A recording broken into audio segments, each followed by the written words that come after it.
प्रणाम मित्रों। आपका शुभेच्छु चैनल में मैं सुशील शर्मा और मेरे साथ अंकित गुप्ता आपको प्रणाम करते हैं।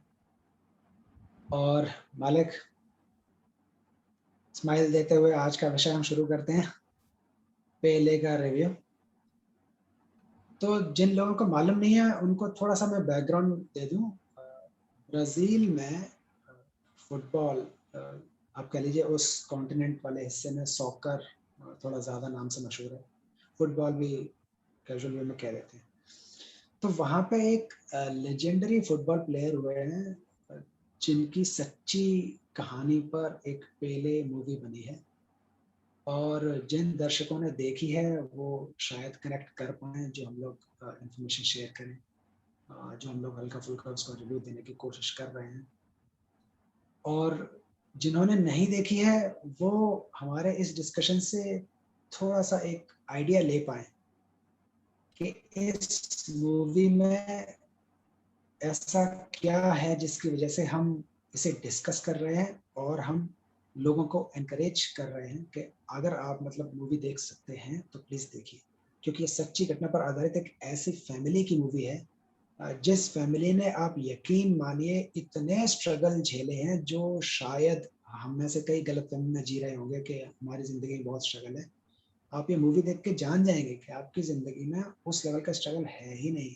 बस ये है कि आप कंपैरिज़न मोड में रहते हैं तो आस-पास जो दुखी हैं उनसे कंपेयर कर लिया। ख़ैर, तो मुद्दे की बात ये है कि जो पहले मूवी है, अगर आपके पास टाइम है दर्शकों तो please have a look at least. एक बार तो देखने का बनता ही है।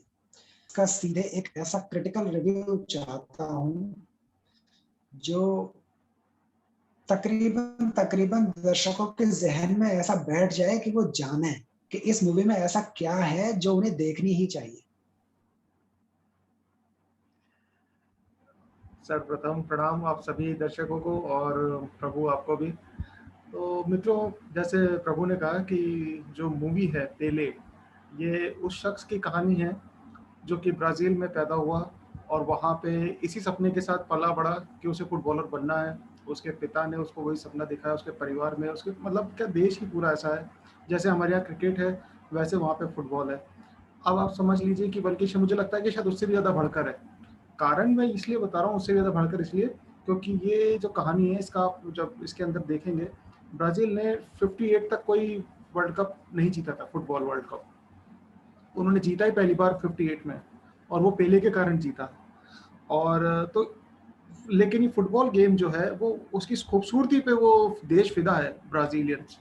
और वो इसीलिए ना वो उस खेल को इतना पसंद करते हैं, उसको अप्रिशिएट करते हैं पूरे देश ऐसे एकदम। इसलिए मैंने कहा कि वो क्रिकेट से भी ज़्यादा बढ़कर है। हमारे देश में क्रिकेट जब फेमस हुआ था, जब कपिल देव जी ने, उनकी टीम ने 83 का वर्ल्ड कप जीता था, तब क्रिकेट की जो है शोहरत, उसको असली मुकाम हासिल हुआ था। खैर, तो इस मूवी की बात करें तो पेले, जो कि एक्चुअली उनका नाम जो है वो कुछ और है। पेले उनका बचपन में उन्होंने कुछ सोच के ये नाम दिया और ऐसा हुआ, और उनका नाम पेले पड़ा। और इनको ब्लैक पर्ल के नाम से भी जाना गया, क्योंकि वो अश्वेत श्रेणी के, अश्वेत उनकी जो है जिसे कहते हैं ना एथेंटिसिटी, जो वो वर्ण है वो अश्वेत है। लेकिन ब्लैक पर्ल इसीलिए वो कहा गया उन्हें कि वो बहुत ही, जैसे कहते हैं ना, मोती जैसा उनका, जैसे जो पर्ल होते हैं बहुत ही रेयर फाइंड होते हैं। और उनका जो करिश्मा है, उनका जो खेलने का तरीका है, जिसके बूते पे कोई एक टीम वर्ल्ड कप जीतती है, और एक नहीं 3 वर्ल्ड कप जीतती है। और वो आज तक का रिकॉर्ड है किसी भी प्लेयर के पास जिसने कि सबसे ज़्यादा वर्ल्ड कप जीते हों। तो आप समझ सकते हैं कि उस खिलाड़ी की शोहरत किसी थी। और इसके डायरेक्टर्स या जो इसके राइटर्स हैं, वो मजबूर हुए कि इस कहानी को लिखें और उसको फ़िल्माएँ और दर्शकों को दिखाएँ। क्योंकि नो डाउट उनकी कहानी वाक़ई में एक प्रेरणादायी है, मोटिवेशनल है। ये मूवी सिर्फ़ एज़ एन एंटरटेनमेंट नहीं, एज़ अ मोटिवेशन के तौर पे भी आप देख सकते हैं कि इंसान कैसे अपनी जैसे कहते हैं ना, एकदम विषम परिस्थिति, एकदम नेगेटिव, क्या कुछ नहीं देखा है, उसके बावजूद भी वो बंदा वहाँ से निकल के, और एकदम कम उम्र, 17 साल की उम्र में उन्होंने पहला वर्ल्ड कप खेला हुआ है, और वो जीता भी है। तो आप समझ सकते हैं कि किस कंडीशन में बंदा वहाँ से, मतलब कैसे, क्या करैक्टर रहा होगा, क्या समय रहा होगा, और क्या गुजर रही होगी उस समय उस बंदे के दिमाग में, कि 17 साल का है और उसके साथ में सब लोग उसको बुली कर रहे हैं, उसको टॉन्ट कर रहे हैं, उसको नीचा दिखाने की कोशिश कर रहे हैं। कहाँ ये बच्चे और कहाँ वो सब 24-25 साल के लोग। तो उस चीज़ को, जैसे कहते हैं ना, उस चीज़ को फ़िल्म में बड़े अच्छे से दिखाया गया है। तो कमाल की मूवी है। इसके जो डायरेक्टर्स हैं उनकी तारीफ़ करनी होगी, जिनका नाम है ज़ैफ ज़िम्बालिस्ट और माइकल ज़िम्बालिस्ट। यही इनके इसी मूवी के राइटर्स भी हैं, यही डायरेक्टर्स भी हैं। तो दोनों ने बहुत ही कमाल का काम किया है। यूएसपी इस मूवी की यही है कि एक मोटिवेशन मूवी है, बहुत अच्छे से फिल्माई गई है, बहुत अच्छे से लिखी गई है, स्क्रीन प्ले बहुत अच्छा है। मतलब हर एक चीज़ आप बांधे रखती है आपको मूवी। आप ऐसा नहीं होगा कि किसी की जीवनी देख रहे हैं तो आप बोर हो जाएं या कुछ आपको बोरिंग लगे किसी भी एंगल से, कहीं से भी। अगर आप अच्छे सिनेमा के कदरदान हैं तो आपको डेफिनेटली ये मूवी देखनी चाहिए। बहुत अच्छी मूवी है। अ, धन्यवाद इस रिव्यू के लिए। अच्छा, इसमें मैं दर्शकों के लिए ये चीज़ बता दूँ कि इसमें जो कोर लर्निंग आपके लिए होगी, जो भी इस मूवी को इंटेंसली देखेगा, उसके लिए कोर लर्निंग ये होगी कि अगर आपके अंदर ज़ील है ना कुछ कर गुज़रने की, तो ये इस प्रकृति में धन है, जिसका आप यूज़ करके अपने मार्ग पर आगे बढ़ते रहेंगे और मकाम हासिल करते जाएँगे। इस मूवी में अगर आप कुल मिला के देखें और ऑब्ज़र्व करें, तो आप पाएँगे कि वाक़ई में अगर आपकी ज़ील की सीमा, मतलब एक आपके जो दायरा होता है, चाहे वो सोशल दायरा हो, फैमिली का दायरा हो, उससे बहुत आगे है। और इसमें ख़ैर एक चीज़ ये भी है हट के, जो फैमिली है, इसके ये जो पेले हैं, इनके फ़ादर भी थोड़ा फुटबॉल खेलते थे, तो ट्रिक्स वग़ैरह वो बताते रहते थे उन्हें। तो थोड़ा सपोर्ट वहाँ से भी आया, थोड़ा मतलब कह लीजिए पेरेंट्स से भी आया है।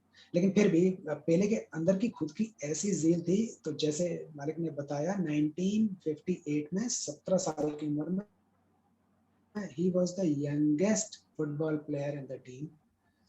और उन्होंने जो जैसे बताया कि 3 वर्ल्ड कप जीते। सबसे अलग चीज़ जो उन्होंने की है, देखिए ये मकाम तो ठीक है, वर्ल्ड कप जीत लिए और रिकॉर्ड भी बना लिया।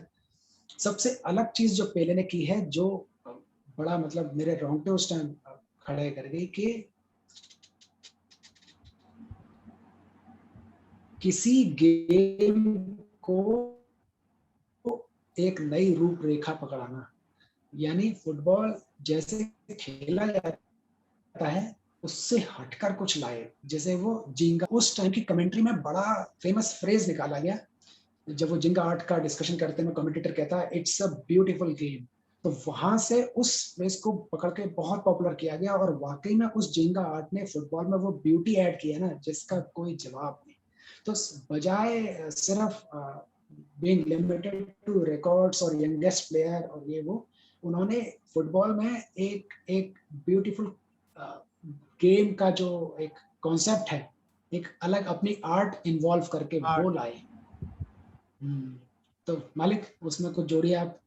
बिल्कुल, बिल्कुल। आपने बहुत अच्छा ज़िक्र किया ये झींगा का। इसमें क्या है एक्चुअली, ब्राज़ीलियंस जो है वो 1950 का वर्ल्ड कप हारे थे फाइनल में जाके, और 1954 का शायद क्वार्टर फाइनल हार गए थे।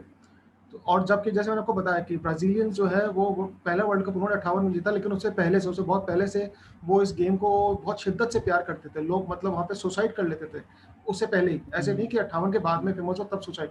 50 में, 54 में भी लोगों ने सुसाइड किया है वहाँ पे स्टेडियम के सबसे ऊपर वाले टायर में जाके, और वहाँ से उन्होंने जंप मार दी। मतलब कहने का मतलब ये है कि उनकी जज़्बा था। वो इसलिए क्योंकि उनको खेल इतना पसंद था, और वो ज़िंगा स्टाइल में ही खेलना पसंद करते हैं ब्राज़ीलियंस। वो उनकी असलियत है, उसको वो दबाना नहीं चाहते।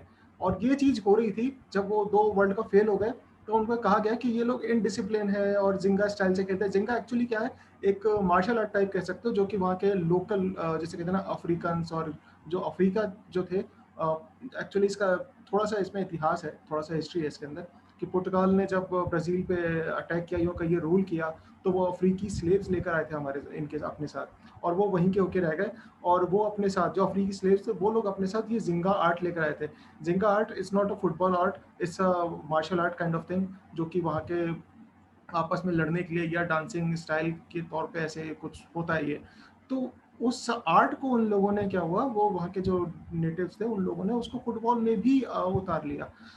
इसको आप ऐसे देख सकते हैं। तो अब आप ये समझिए 2 आर्ट का मिलन है, जो कि वो फिर इसीलिए वो फुटबॉल वो उसी तरह से खेलते हैं, उनका वो स्टाइल ही वही है वो खेलने का। तो नो डाउट ये एक बहुत बड़ी उपलब्धि है, और नो डाउट वो जो रिकॉर्ड्स जो बने वो सेकेंडरी हैं ज़रूर, और ये जिंगा स्टाइल जो उन्होंने इंट्रोड्यूस किया, या फिर समझ लीजिए जिसको उन्होंने सक्सेस दिलाई। क्योंकि क्या होता है, आप एक आर्ट के पीछे लगे रहते हो, वो देश लगा हुआ था 50 में, उनके फेल होने का कारण ये बताया गया कि वो इसका इस स्टाइल से खेलते, इस कारण ये फेल हो गए, वो लोग डिसिप्लिन नहीं, इस कारण फेल हो गए। पर हुआ क्या है कि वो शायद उस तरीके से या उस लेवल पे नहीं खेल रहे थे जिस लेवल पे पहले उस आर्ट को लेके गए। उन्होंने मतलब जैसे कहते हैं ना, सिवाय उस फुटबॉल के अलावा उनके दिमाग में कुछ चलता ही नहीं था। जो आदमी नौकरी पे जा रहा है, ब्रेक पे रह रहा है, तो भी उसके दिमाग में वो आम खा रहा है, आम से खेल रहा है, तो भी उसमें फुटबॉल ही दिख रही है उसको। तो ये सब चीज़ें हैं कि आदमी ने जब उसको उस लेवल पे पहुंचा दिया, जिंगा को या अपने उस फुटबॉल खेलने के स्टाइल को, तो डेफिनेटली वो रिकॉर्ड्स बनने ही थे, वो रिकॉर्ड्स उसके पास आने ही थे, क्योंकि उन्होंने उस मुकाम को हासिल किया। आप एक चीज़ के पीछे लगे रहो लगे रहो लगे रहो, तो फिर वो आपके पास, जैसे कहते हैं ना, फिर वो तो सारी कायनात वो करती है, साजिश करती है आपको उस चीज़ से मिलाने की, वो चीज़ है। वैसे बस ये मैं अपनी तरफ से थोड़ा-सा इसमें कंक्लूड करता हूँ कि ये सिर्फ़ जैसे हम लोग पहले मूवी की बात कर रहे हैं, ये एक स्पोर्ट्स के बेस और स्पोर्ट्स पर्सन के बेस के ऊपर बनी हुई मूवी है। ऐसी ही और मूवीज़ हैं जिसके बारे में हम लोग आगे भविष्य में चर्चा करेंगे। मैं उसका थोड़ा-सा एक ज़िक्र आपको पास लेके आता हूँ, जिसमें कि मेरी पसंदीदा मूवी है सिंड्रेला मैन और 42। ये दोनों ही स्पोर्ट्स बेस है, एक बॉक्सिंग पर बेस है और एक बेसबॉल पे बेस है। बेसबॉल, जो कि मैं सही बताऊँ, मैं मूवी को 2-3 बार 4 बार देख चुका हूँ, लेकिन मेरे को अभी भी बेसबॉल खेलना या उस खेल को समझना नहीं आता कि एग्ज़ैक्टली खेलते कैसे हैं या उसके रूल्स क्या होते हैं। लेकिन उस मूवी का निर्देशन, उस मूवी का एग्ज़ीक्यूशन, उसकी हर चीज़ उन्होंने इतने तरीके से की है कि उसको कोई नॉन बेसबॉल प्लेयर भी देखता है, या जिसको नहीं आता देखना या खेलना वो गेम, तब भी वो उस मूवी से इतना अच्छे से कनेक्ट हो सकता है और देखेगा और उसको एंजॉय करेगा। ये खैर भविष्य के, जैसे कहते हैं, रिव्यूज़ के मैं आपको थोड़ा-सा एक हिंट दे रहा हूँ। पर हाँ, स्पोर्ट्स बेस है, इसलिए मैंने ज़िक्र लेकर आया यहाँ पे। धन्यवाद मालिक। तो दर्शकों, जैसे आपने देखा, हमने रिव्यू दिया इसका, और उन्होंने हिंट भी दे दी कि आगे अ, कुछ इस तरह की मूवीज़ होंगी या और जॉनर की मूवीज़ होंगी, उन्हें हम डिस्कस करेंगे, उनका रिव्यू देंगे। तो आज के लिए इतना ही। आपको ये रिव्यू कैसा लगा, आप हमें बता सकते हैं। धन्यवाद। जय हिंद, जय भारत। जय हिंद, जय भारत। प्रणाम।